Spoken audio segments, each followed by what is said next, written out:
AP సచివాలయ ఉద్యోగులపై పోలీసులు దుశ్చర్యకు దిగారు. అర్ధరాత్రి వరకు ఉద్యోగులను పిఎస్లో పెట్టి వేధించారు. 3 గంటల పాటు పిఎస్లోనే సచివాలయ ఉద్యోగులను ఉంచారు. ఉద్యోగుల డిన్నర్ సమావేశం ఏర్పాటు చేసుకున్నారు. అయితే డిన్నర్ చేస్తుండగా 50 మంది పోలీసులు చుట్టుముట్టారు.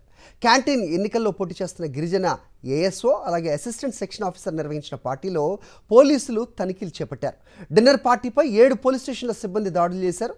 మద్యం బాటిల్స్ ఉన్నాయని ఉద్యోగులపై కేసు పెట్టారు. డిన్నర్కి హాజరైన వెంకటరామరెడ్డి ఉద్యోగులను పిఎస్కు తీసుకెళ్లారు. ఉద్యోగులను వేధించకుండా తనపై కేసు పెట్టాలంటున్నారు వెంకటరామరెడ్డి. 50 ఏళ్లలో ఎన్నడూ లేని విధంగా ఉద్యోగులను వేధిస్తున్నారని అప్సా అధ్యక్షుడు వెంకటరామరెడ్డి మండిపడ్డారు.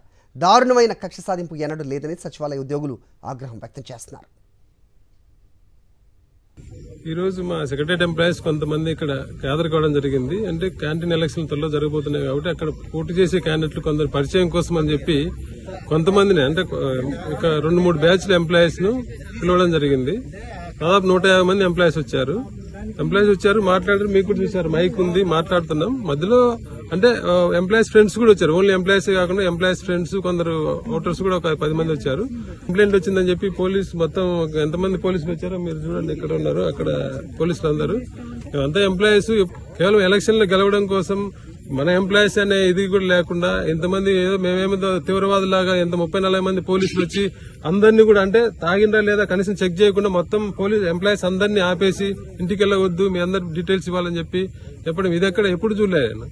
ఎలక్షన్ లాగా చూడాలి కానీ భయపెట్టి ఏదో మాకు అనుకూలమైన ప్రభుత్వం ఉంది అవతల వాళ్ళని భయపెట్టి ఎలక్షన్ గెలవాలనుకుంటే అది కరెక్ట్ కాదు. ప్రభుత్వం కూడా ఇట్లాంటి వాటిల్లో ఎంత ఎంప్లాయీస్ మీద ఎంత ప్రతీకారంగా వెళ్ళడం కూడా కరెక్ట్ కాదు. మేము అక్కడికి వాళ్ళని చెప్పాము, సరే మేము ఆర్గనైజ్ చేస్తున్నాము, మమ్మల్ని ఉంచండి, మిగతా వాళ్ళందరినీ పంపించండి. లేదు, ఇప్పుడు ఎంత టైం చూడండి మీరు, ఎంత టైం 11 కావస్తుంది.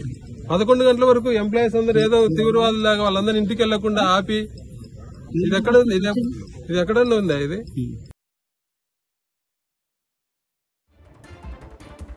రైట్, ఇదే అంశంపై అప్డేట్స్ మా కరెస్పాండెంట్ సతీష్ అడిగి తెలుసుకుందాం.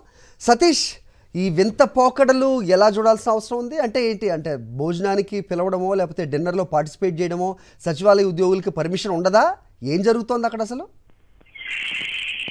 అరే, ఆంధ్రప్రదేశ్ రాష్ట్ర సచివాలయ చరిత్రలోనే గతంలో ఎన్నడూ జరగినటువంటి ఒక చేదు అనుభవం రాష్ట్ర సచివాలయ ఉద్యోగులకు ఎదురైందని చెప్పొచ్చు.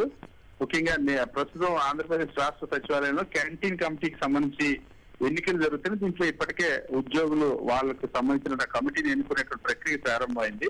ఈ ప్రక్రియలో భాగంగా నామినేషన్ వేసిన వాళ్ళు ప్రతిసారి కూడా అసిస్టెంట్ సెక్రటరీ, సెక్షన్ ఆఫీసర్లు ఇలా బ్యాచ్ల వైజ్ డిన్నర్లు పెట్టి వాళ్ళు రిక్వెస్ట్ చేసుకోవడం అనేది సర్వసాధారణంగా జరిగేటువంటి ప్రక్రియ. అయితే నిన్న ఒక గిరిజన ఏఎస్ఓ, పోటీ చేస్తున్నటువంటి గిరిజన ఏఎస్ఓ ఇచ్చినటువంటి తన సాటి ఏఎస్ఓలందరికీ కూడా సుమారుగా 120 మంది అసిస్టెంట్ సెక్షన్ ఆఫీస్ ఉద్యోగులు అందరూ కూడా డిన్నర్ కి ఆహ్వానించారు. ఈ తాడేపల్లి పరిసర ప్రాంతాల్లో డిన్నర్ నిర్వహిస్తుండగా ఎక్సైజ్ పోలీస్ 50 మంది ఏకంగా ఉద్యోగులు నిర్వహించినటువంటి ఈ డిన్నర్ పార్టీ పైన రైడ్ చేశారు. కొంతమంది భక్తిలో వెళ్లి పోలీసులు లుంగీలు కట్టుకుని మరి కొందరు ఎక్సైజ్ పోలీసులు వెళ్లారు. ఎక్సైజ్ పోలీసులు, సివిల్ పోలీసులు సుమారుగా 50 మంది వెళ్లి ఉద్యోగులు భోజనం చేస్తున్నటువంటి ఆ సమయంలో అక్కడ మద్యం బాటిల్ ఉన్నాయని అందుకోసమనే మిమ్మల్ని కేసు నమోదు చేస్తున్నాం, మొత్తం అందరినీ కూడా పోలీస్ స్టేషన్ తీసుకెళ్లారు. సో 120 మంది ఉద్యోగులను దాదాపుగా 2 గంటల పాటు, అందులో చాలా మంది సీనియర్ ఉద్యోగులు ఉన్నారు.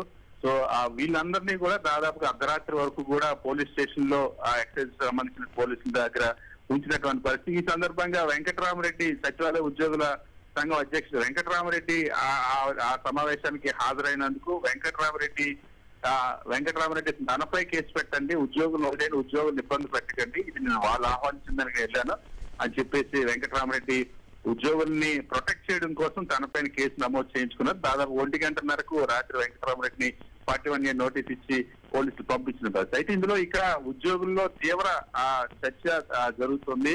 రాష్ట్ర చరిత్రలో ఇప్పటి వరకు సచివాలయ ఉద్యోగుల చరిత్రలో గత 50 సంవత్సరాలు ఎప్పుడు కూడా ఇటువంటి సమావేశాలపైన పోలీసులు, ఎక్సైజ్ పోలీసులు, సివిల్ పోలీసులు దాడులు చేసి రైడ్ చేసినటువంటి దాఖలాలు లేవు. కేవలం ఇప్పుడు ఈ ప్రభుత్వంలో మాత్రం ఇటువంటి జరుగుతుంది. వెంకటరామరెడ్డి కూడా అసలు మద్యం బాటిల్ పోలీసులే తీసుకొచ్చి పెట్టారంటూ వెంకటరామరెడ్డి ఒక ప్రకటన కూడా విడుదల చేశారు. సో ఇది ఉద్దేశపూర్వకంగా కక్షపూరితంగా చేస్తా ఉన్నారు. ఇందులో ఉద్యోగులు మరొక వర్గం ఏదైతే అది తెలుగుదేశం పార్టీకి అనుబంధం ఉన్నటువంటి వర్గం ఈ ఫిర్యాదు చేసి ఉద్యోగుల పైన ఉద్యోగులను మానసిక వేదనకు గురి చేసిందని సచివాలయ ఉద్యోగుల సంఘం వెంకటరామరెడ్డి కూడా మండిపడుతున్నారు. అయితే ఉద్యోగుల్లో ఒక చర్చ జరుగుతుంది. ఇటువంటి సమావేశాలు అన్నవి ప్రతి ఎన్నికల సందర్భంలో జరిగేటువంటి సర్వసాధారణ సమావేశాలు. దీనిపైన ఉద్యోగులు మొత్తాన్ని ఇబ్బంది పెట్టేలాగా ఉద్యోగుల పైన కక్షపూరితంగా వ్యవహరించడం పట్ల ఆ సచివాలయ ఉద్యోగులు ఇప్పుడు తీవ్ర చర్చ జరుగుతుంది. Okay Satish, thanks for the inputs.